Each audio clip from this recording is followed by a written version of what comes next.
What's up everyone? So this is Sir J. For today's video, mag-i-introduce ako sa inyo guys ng bagong programming language na possible na magamit nyo in terms of application development. Okay? So eto si Kathleen. So in this tutorial muna, first thing is tuturuan ko kayo paano mag-install ng gagamitin natin na program, okay, which is IntelliJ. So bago rin tayo magpatuloy, paliwanag ko muna sa inyo kung saan nyo possible na magamit si Kathleen. Si Kathleen guys is nakikilala na unti-unti sa application development. Actually guys, if you go to Google over here and then you try to search for best programming language in application development or for application development, nangunguna pa rin syempre si Java, sumusunod si Swift.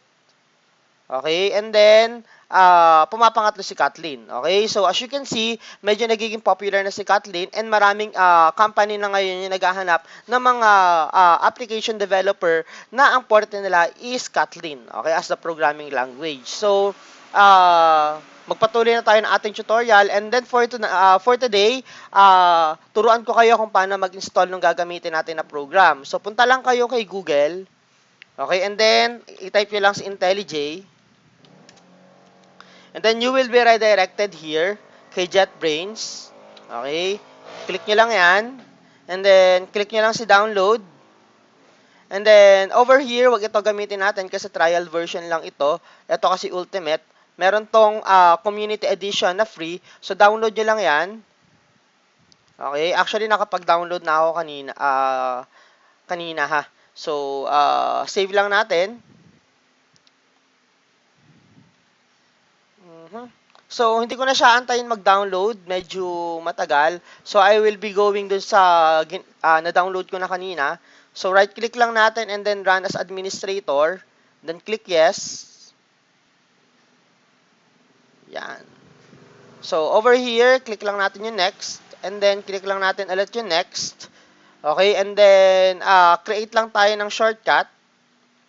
Over here, create lang tayo ng shortcut sa ating desktop. And then, pwede tayo mag-create ng associations natin with Java, Gradle, Groovy, .kt, .kts. So, ako, chinecheck ko muna ito lahat. Ayan, check nyo lang yan lahat. And then, click next. And then, install nyo lang. Okay, antayin nyo lang. Medyo mabilis lang yung pag-install nyan. So, actually guys, sobrang gamitin ng Kotlin, no? So, especially sa amin, sa university namin, we are planning to migrate na from Java to Kotlin, no? Kasi mas na siya, mas nakikilala na siya sa industry. So, antayin lang natin itong ma-install.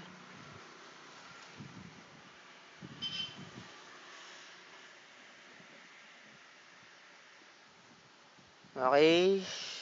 Antayin lang natin. Hindi ko na ikakat yung video, ha? Yan.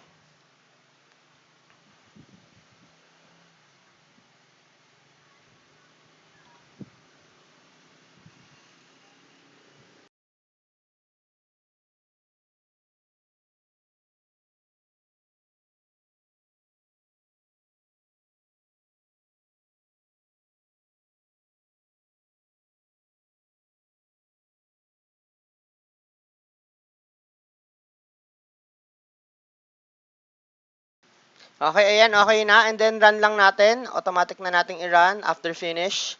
So, you will be redirected here on this part. So, kung meron na kayong former configuration, pwede nyo na siyang kuhanin. Pero ako, hindi muna ako mag-i-import. Okay na ako dyan. Okay, click OK. And then, punta tayo guys dito. Ito yung makikita nyo kapag ka naka-open na kayo ng ating program or si IntelliJ. So, meron tong option, new project, and then open, and then get from VCS. Okay, so, yung pinakasimple muna tayo, sa basic lang muna si Sir Jason. So, click lang natin yung new project. Okay, over here, you will have different options, no? Pero ito kasi is for advanced. So, sa ngayon, click lang natin yung new project. Yan. Click natin si new project, and then, pangalanan lang natin, like for example, first Kotlin. So, dito is hindi niya ina-allowed na may space, no? So, mag-error yan. So, kapag ka-file name, kailangan magkadikit lang muna. First Kotlin. Okay, ito yung file location kung saan kayo mag-i-store ng inyong mga gagawing mga projects.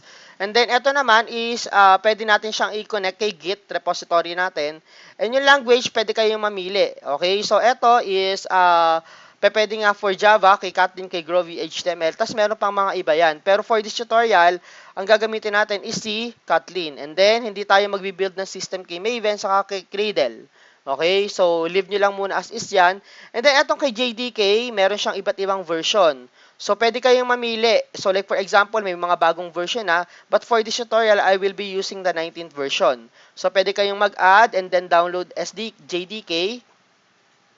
And then you will have this option. So, pwede kayong mamili kung ano yung latest. Merong 20, but again, for this tutorial, ang gagamitin natin is 19. So, wala namang problema yon.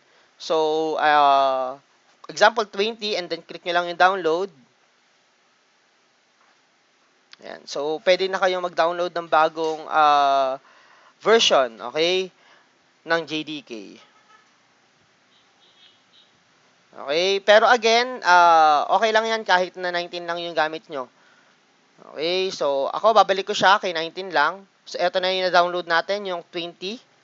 Yan, yung version 20. Eto naman yung version 19. Okay? So, kung kailangan mag-add, click nyo lang to, pili lang kayo ng version. Okay, and then add sample code. Pagka nag-click tayo ng add sample code, pagka nag-generate tayo guys ng create, so meron siyang sample code na hello world. So create lang natin ito. Yan. So, eto na yung ating magiging window para sa kanya. So, etong mga part na to is papaliwanag natin part by part ng code. But for this video muna, I hope na makapag-install muna kayo ng gagamitin natin na program or software. Okay? So, that will be all for this video. See you guys on my next video. Thank you.